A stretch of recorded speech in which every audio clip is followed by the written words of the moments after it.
Hey everyone, on today's episode, Alex and I are talking about the taboo subject of money. Should you talk about it? And if you are afraid to talk about it, does that mean that you're afraid to have it? Hey everyone, welcome back to Contractor Growth Network. I'm Logan. And I'm Alex. And today we are talking about a post that I put up on my personal Facebook page yesterday or a couple days ago. And it's a true or false. People who are uncomfortable talking about money are uncomfortable having money. One more time. People who are uncomfortable talking about money are uncomfortable having money. Alex, you're the one that wanted to do the podcast about this. So what are your thoughts? My thoughts is I was false off the reason because I don't think it's necessarily they feel uncomfortable about talking about it. It's just they don't have it. So then they have nothing to share, or they have nothing to, they don't really have any experience, or they don't want to say that they have no money, which also can be considered true. But I think for people that also have a lot of money, on the flip side, it's false because they don't want to get taken advantage of. And as soon as you say you have money, people that don't have money will come to you and all this stuff and take advantage of you. And it's kind of like, well, I don't want to, say that I have more than you, and then it brings up this whole can of worms. So I think people that don't talk about it aren't necessarily uncomfortable with it. It's just they're uncomfortable with the repercussions of what either talking about money could bring. Okay, so let's go into that. So let's say somebody is uncomfortable saying what their salary is. Mm-hmm. Yet they drive a car that you and I both can look up and see that it's an $80,000 car. Mm-hmm. So how is that different? I guess it's, you assume, I think it just takes it from like he's becoming, or they're becoming arrogant to what they're saying, and not like, if we could do the research, be like, I know you have money, you have $1 million house, you have an $80,000 car, but it's not him necessarily saying it.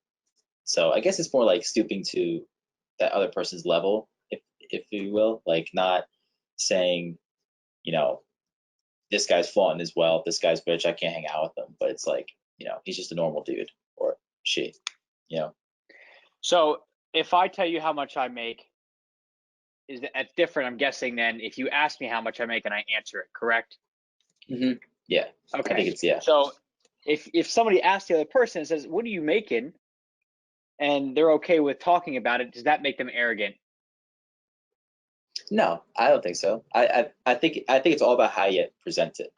I think if someone asks you and you're like, oh, I don't mind talking about money, yeah, it's this, and it's like they don't really care if you think it's large or small.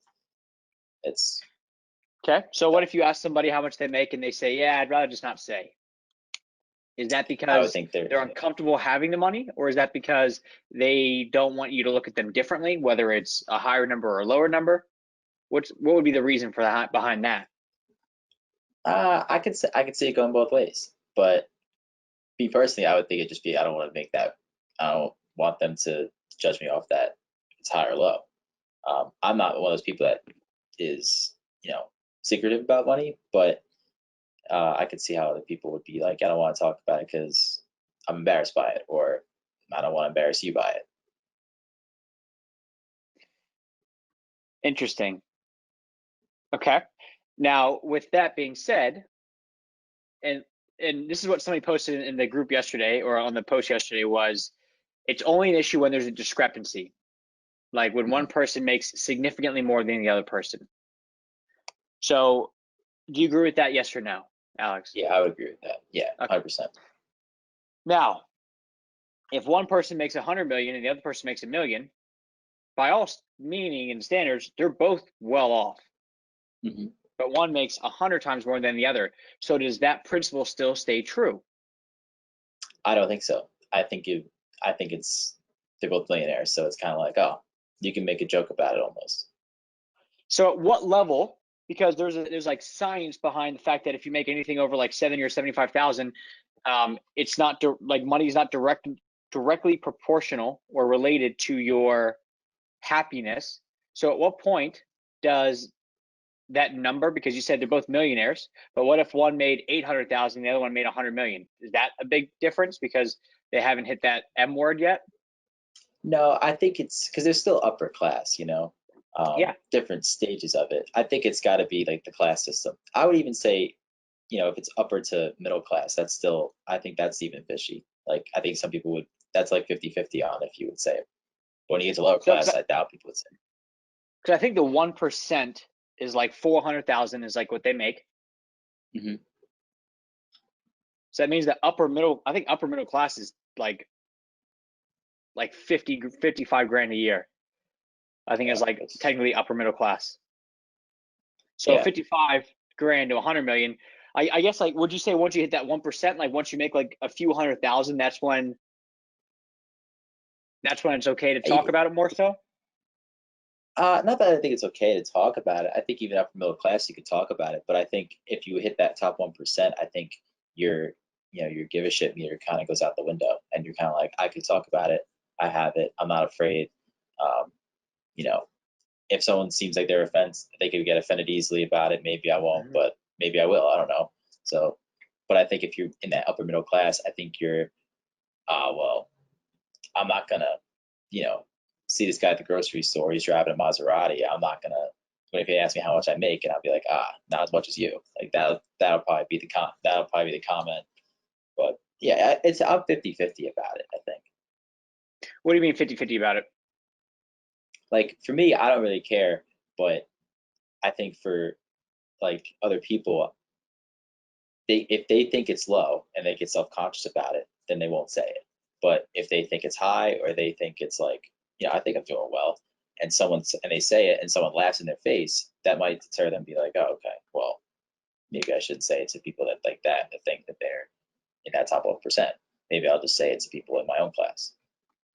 So growing up, did your dad talk to you about like, did you know like what your dad made or like how the business was doing growing up? Not like numbers, but I knew that it was Hmm. doing pretty well, decent. Yeah, and you knew if it wasn't like, if there was a bad month or something like that. But it wasn't like dollars and cents, but you knew it was open. Because I know a lot of it, it's like your religion, not religious, or religious as well, but like also your political affiliations like are heavily swayed by your parents. And I'm curious if like that's how money is viewed as well, because I grew up in a household where money was discussed. Like Mhm. we generally knew like what both parents made, how, if we went on vacation, how much something like that cost. And it wasn't like this is how much money we're spending on you. It's if you want to do these things with your family, this is what it's going to cost. This is kind of what we make to make it happen. So it's almost like they were like showing us the like I lived a very privileged upbringing, like the life that this is what if you want this, you can have it, but just be aware that you've got to make a certain amount and you've got to do a certain level of, I guess, output to make the money to get there. So for us, we were just very aware of it and very open. We talked about stocks at a young age, how that works, compounding interest, little things like that. So I'm very fortunate, I feel, that I had Mhm. that background where I had, both parents were very pro open discussion about money. Even though my mom has a lot of those like old school, like, kids should be seen but not heard.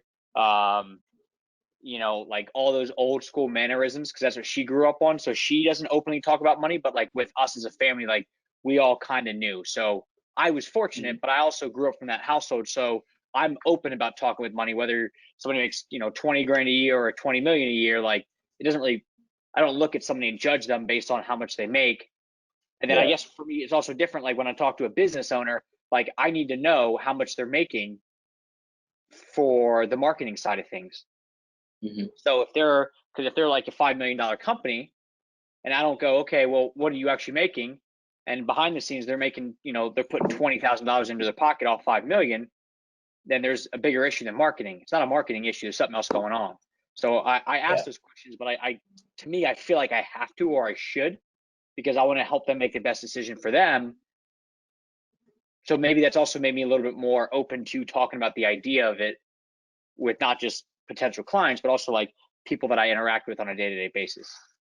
Yeah. Well, I think a lot of the clients we work with, I think a lot of them are open about talking to money, about money, or at least like the ones that become very successful, at least. And um, I think there's something to that. I think your dad talks about it a lot on the CSA podcast. It's like if you're open about it, you accept it. You accept all aspects of that, whether you're really successful or you're epic failure. You accept it, and it's kind of like helps you move on. I think I see a lot of translation in that. Because if you're trying to hide it, I feel like you're not admitting your failure when you get to that point. Because everybody fails at some point. Yeah, and money it's odd, because you have like, especially like our like millennial generation, like it almost seems like it has like not demonized money, but like it doesn't matter as much. Like it used to be, I think in our parents' generation, like it was very get a job that pays well, whether you love it or you hate it, doesn't matter. As long as it pays well, you can provide for the family and you're good. While with us and the millennials, what somebody makes is less important, and what seems like more important is like, does your job pay you 80 grand a year? It's does your job let you work from home on Fridays?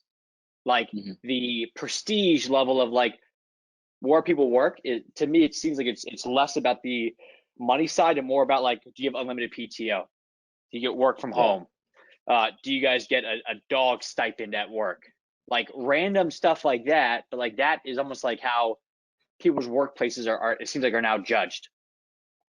And Yeah, maybe I I'm think off, but that's just what it seems like. no, I agree. I think it goes by case. I think, but like I think you're spot on. I think this new generation, the millennials, whatever we are, the I think that's 100%. I think the amount of people that are money motivated, I think, is decreasing. Every year somebody gets born. I think a lot of people are more just experience motivated and am I having a good time? Am I enjoying my life? And then the money is a secondary thing, which there's nothing wrong with that. And I think, but also I think I know a lot of people that are afraid to say how much they actually pay for an apartment, and I'm kind of dumbfounded on that because I'm like I'm just trying to see how you pay. So maybe I move into that area. But people, because I don't think they think about money, do they even know? Do they even know what's coming out of their account? Like that's a scary part on the flip side. People not being on top of it. Yeah, and I think you're right on that, because that's what a lot of the contractors who don't job cost. This is a revelation that I had where I was talking with some business owners, and they all talked about, and these weren't contractors, they're different. So this is like a small business wide problem, but they said like, yeah, my bookkeeper sends me all these numbers at the end of the month, but like I never look at them. I guess it would make sense for me to start to look at them. And in my mind, I check QuickBooks every single day. I look to see what's in the bank account every single day, because if a credit card goes down, I don't want to wait a month to go, oh, by the way, last month you owed it. Like, I want to jump on top of that. I want to make sure everything's going well, but then also it allows me to like, if I know how much is in the bank each day, what decisions, if somebody calls me up and says, hey, I got a great new product for you, you want to try it out, I know how much is in the bank. Like I know that. So I asked these people, I said, I'm curious. I was like, I'm very money motivated, and I also check QuickBooks every single day, so I know where the money went from the previous day. Are you guys money motivated? And they all sidestepped the question. And that's when I kind of realized that it dawned on me that I think a lot of people that don't know their numbers, and I'm not saying like, like down to the penny what it costs per like man hour to like send a guy out to something, but like for the most part, like to not know how much you're going to make at the end of the year when you're like 9 months into the year, like that's odd to me. And I don't think it's a laziness thing, and I don't think it's a lack of discipline thing. I think either A, you're scared to see what the numbers show, or B, you've never had money before, so you're uncomfortable learning how much you're actually making. Yeah, I totally agree. I think if a good example is if you don't know your year over year, like if you're doing better or worse throughout the year, like from last year, then I think you're either so swamped you can't even look at the books, or you're afraid to know if you're losing or winning. And I think that's going to go, and I think it's just the downward slope where it's like, if you don't know that, if you don't know your bottom line, if you don't know what your projected goal should be for growth, then I think you're just afraid to, you don't want to talk about it. You feel uncomfortable with either knowing you have that much money, like you said, or the risk of I could be losing money and I don't even know, so my job And the costs idea are. Yeah, that's 100% true. Like you don't want to know about it. You don't want to deal with it. And one of the crazy things is we all, as like humans, we get such a high from helping other people save money. It's like, this is what, like, referral programs always work way better. Where if I said, Alex, if you refer somebody to us, I'll give you some money and I'll give them some money. And that goes a lot further than if I just gave you all the money. So Alex, Mhm. every client you send us, I'll give you $1,000 bonus. That will result in less referrals than if I said, Alex, I'll give you 500 and I'll give them 500. Or shit, Alex, I won't give you any money, but I'll give them $1,000 off. I bet that would probably work the best Mhm. because people Yeah. want to help other people save money. Like I see this all the time in these contracting groups where somebody will say, hey, I'm looking for a great website. What do you guys think? And most everybody chimes in saying, hire, this person out of like somewhere overseas. It's only $150. You can save a lot of money. And it's like, well, did the person say they want to save a lot of money, or do they say they want a website that like works? Like, but that's everyone's instinct, especially with when you're lower end, because when you're trying to like scrape dollars and cents together, your mindset is how can I save as much as I can? So you start to do that on other people, and it becomes this negative. Like I would say, some of the Facebook groups that I'm in, I absolutely hate being in them because like it's all about saving money and penny pinching. And the other half that I'm in, I love it because they're all about investing. Like, yeah, Mhm. this program is $10,000 and it Mhm. may not give you results today, but there may just be one golden nugget that somewhere down the line you're going to make $150,000 off of it. It's going to happen in 3 years, and you're going to go, well, I wasted 10 grand, but it's going to pay off. And that's how I've been with all these programs. Like this year alone, I probably spent about 90 grand on different programs to help us get where we are. And so Yeah. far, a lot of these programs, like there's not like a direct ROI where it's like, because of this one thing that I learned, this is what happened. But now that we're around these people, overall as a company, I mean, I think you see it, we're growing big time. Mhm. And it's not Yeah. because of this one, like, oh, this is what you should do with your ad. It's the fact that I'm surrounded by people. I'm a tiny fish in a massive pond. And when I like surround myself with those people, money, and they talk very openly about money. Like one dude Yeah. every month gives her an update of, this is how much money I made this month. And let me give you a rundown of what I did this month to add an extra $150,000 from last month's numbers. Like he, like a year and a half, like 14 or 15 months ago, he broke $100,000 in a month for the first time.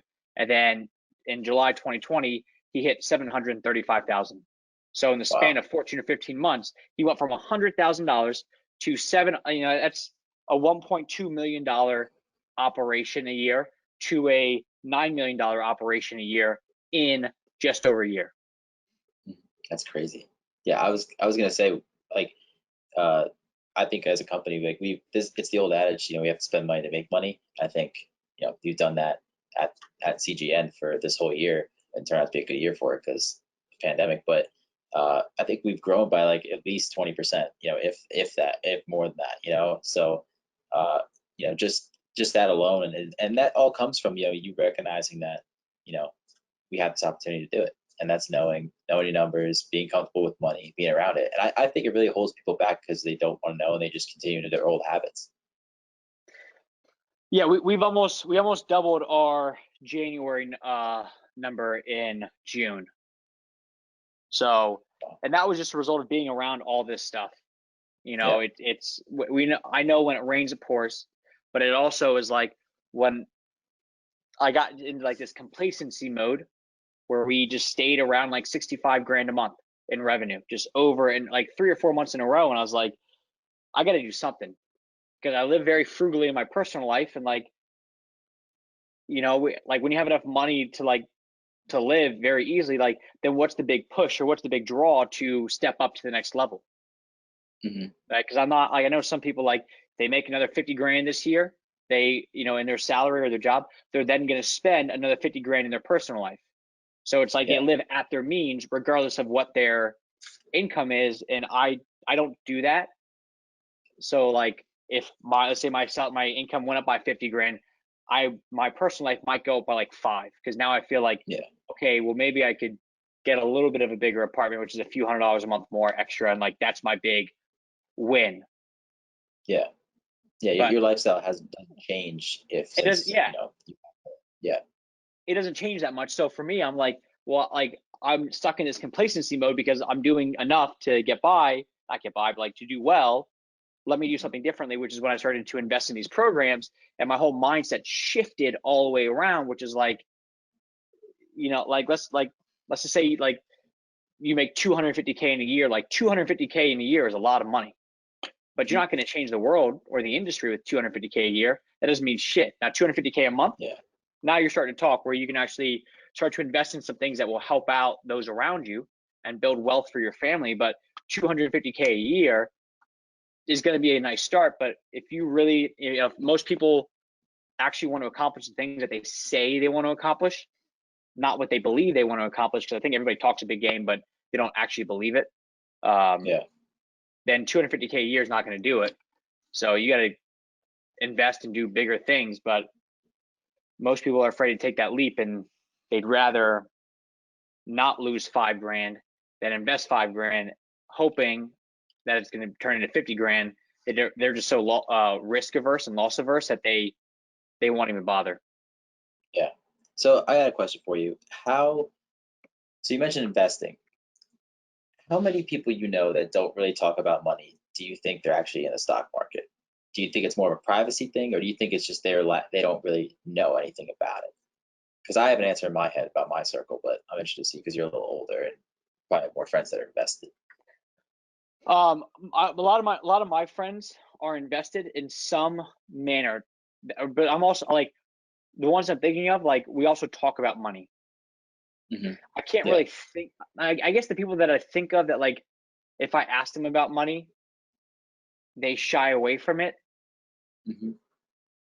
I would say it's probably mixed, but those Hmm. that I talk to about money, everybody is invested in something, whether something like Bitcoin, even it's still something. But most people that I know that we talk about some money at some manner, like my old roommate, like he does very well. I know he does very well. I have no idea how much because he doesn't talk about money, but I know he makes money like off the stock market, off Bitcoin. Like he made like 40 or 50 grand off Bitcoin.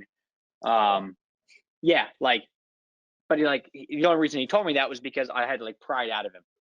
And he wouldn't even yeah. tell me like I was like, well, what'd you buy it at? He's like, this is what I bought it at. And I was like, what'd you sell it at? He's like, this is what I sold it at. I'm like, how many Bitcoins did you have? He was like, like a few.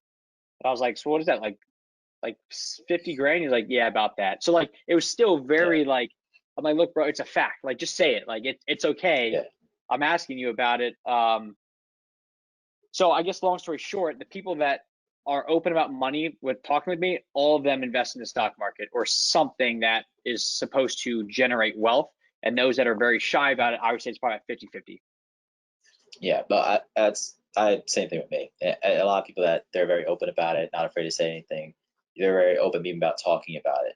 But when it comes down to like I have a couple people that they got to pry it out of you. Like you got to pry out like what they make, what they're looking to do, what's a good salary for them, like try even to help them out. They don't tell you anything, and that's they end up being like they're not invested. They always are asking questions about it, but it's like almost like a sense of sneaky, and it's like you said before, like people want to help people, but it's like I can't help you if you're sneaky about it. But yeah, I find it so interesting. It's almost like if you were in the stock market and you didn't check your portfolio every week or every day, but just like trusted the stock market was doing well. It's like you wouldn't do that. It's crazy. It's the same thing about not realizing your year to year or uh, you know if you're losing or if you're winning. It's crazy. Yeah, especially like to me, like I won't look at like for the retirement stuff because like that's I mean I'm not gonna pull that out the stock for 30 years. So like Yeah. I'm okay with like letting that slide to the side, but the stuff that like pays my it's like you checking to see if like like you got like the payroll came through. Like every so often, you might want to double check that you're actually getting paid. Like things like that. But Yeah. a lot of people just when you own a business, it just goes by the wayside very fast. Like you got so many other things, and I interviewed a guy today that on the podcast we talked about um being comfortable with all the stuff and like knowing your stuff. And we talked about the idea that like when you sign up to run a business, that's the day that you get rid of your right to say, I don't want to do sales, I don't want to do marketing, I don't want to do HR, I just want to build. Well, that's fine, but go work for somebody else.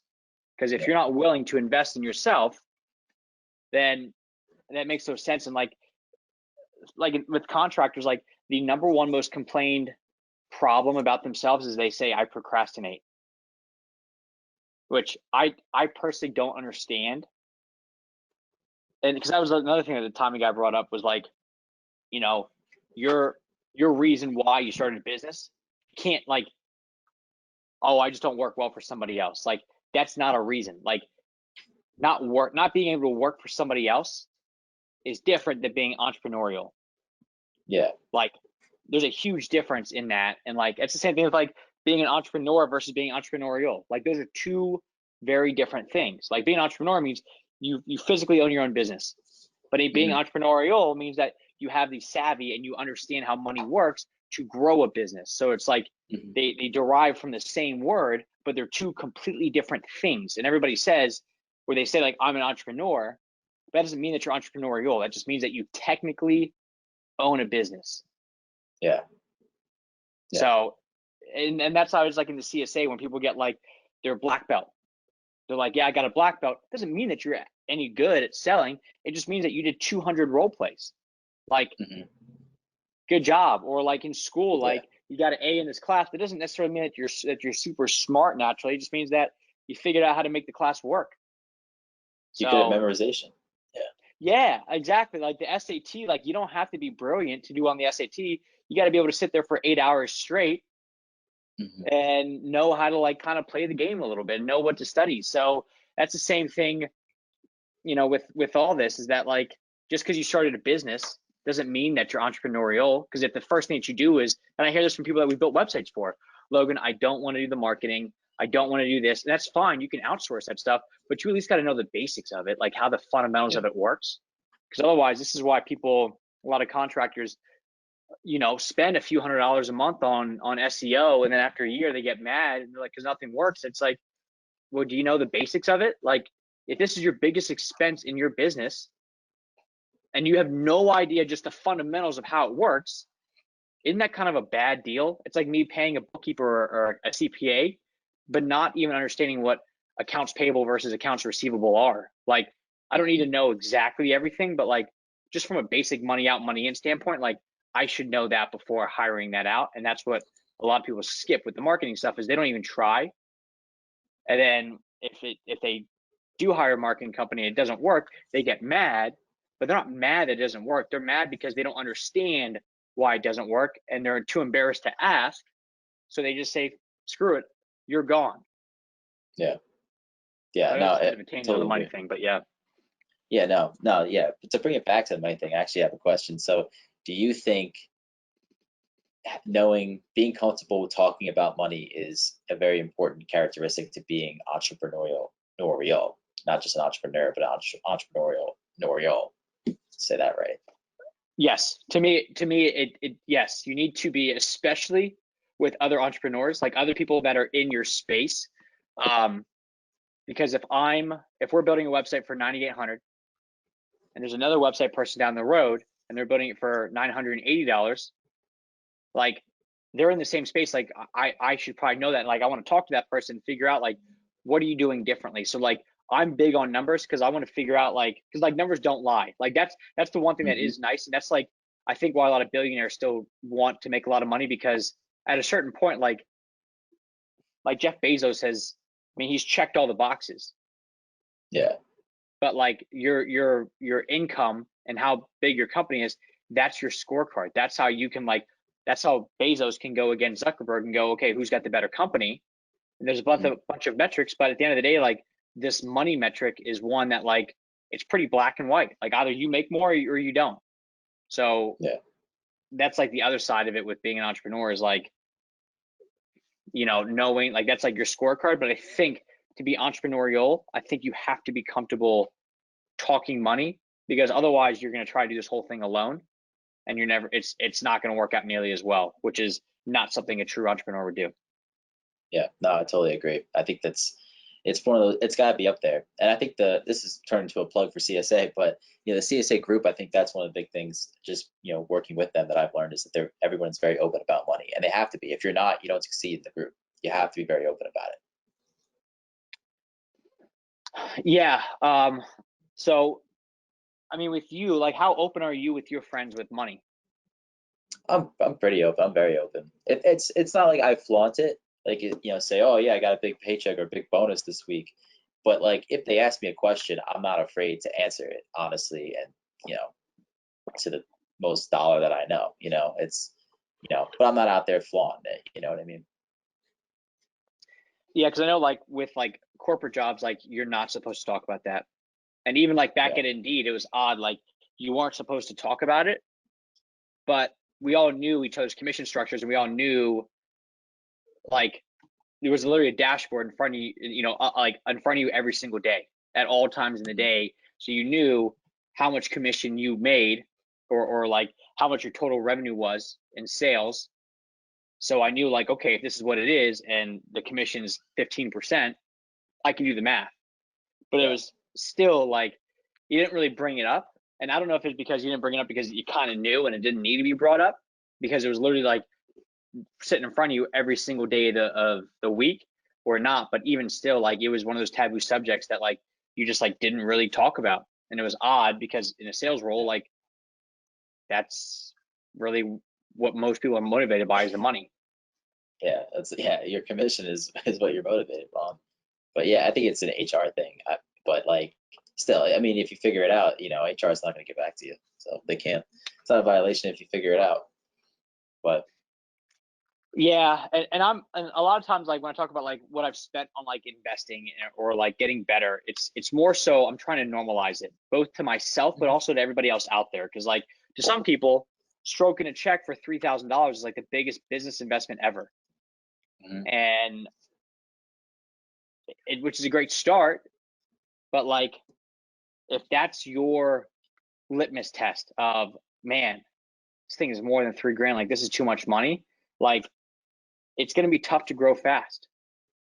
So I think it really comes down to it. And that's like the other thing is, like, when I talk to contractors where they're like, well, I got to like look at the finances, I got to do this, I got to do that. Like, I know it's a BS reason, but at the same time, like, it always surprises me, like, when people do very large amounts of income, but then they themselves they're not willing to invest, they're not willing to put up the money. So it's always odd to me that, like, that's the case. But maybe they figured out something that I didn't, because that's, they're much bigger than I am. But at the same time, like, maybe they could have gotten there in a a third the time, instead of growing steady Eddie the whole way. yeah, I think it could be like a choice if they're a little frugal with their money, or they they want to put it somewhere else or whatever it is. But yeah, I see what you're saying.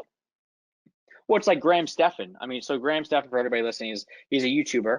He's very open about how much he makes. He's very open about what he spends his money on.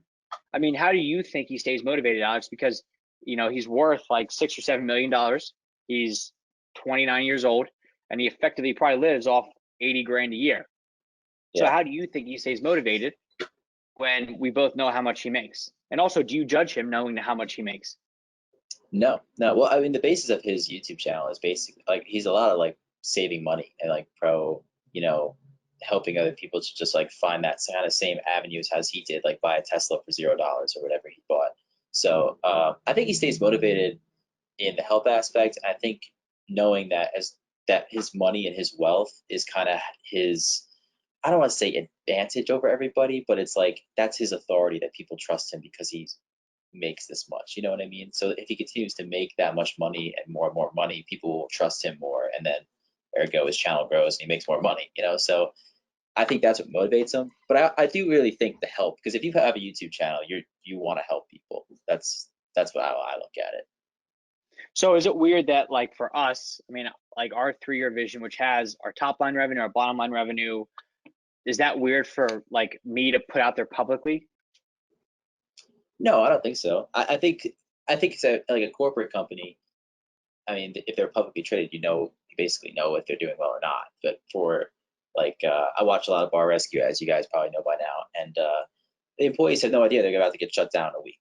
Like that's kind of the opposite end, where it's like, well, I would like to know. So if I want to know that, you know, if he's willing to let me know the top money when we're doing well, then, you know, it goes hand in hand. I'd love to know that too, because it also lets you know that you're doing well, you know, and we're not shutting down tomorrow. Yeah. It's also a tough thing though, because that's like an embarrassment factor. But at the same time, like if you went to your employees and said, look, we got about a week's left of cash. Like, I don't think like some of them might bail and some of them might go, okay, great, let's step up. And I bet those that are going to bail already doing very minimal of a job anyway.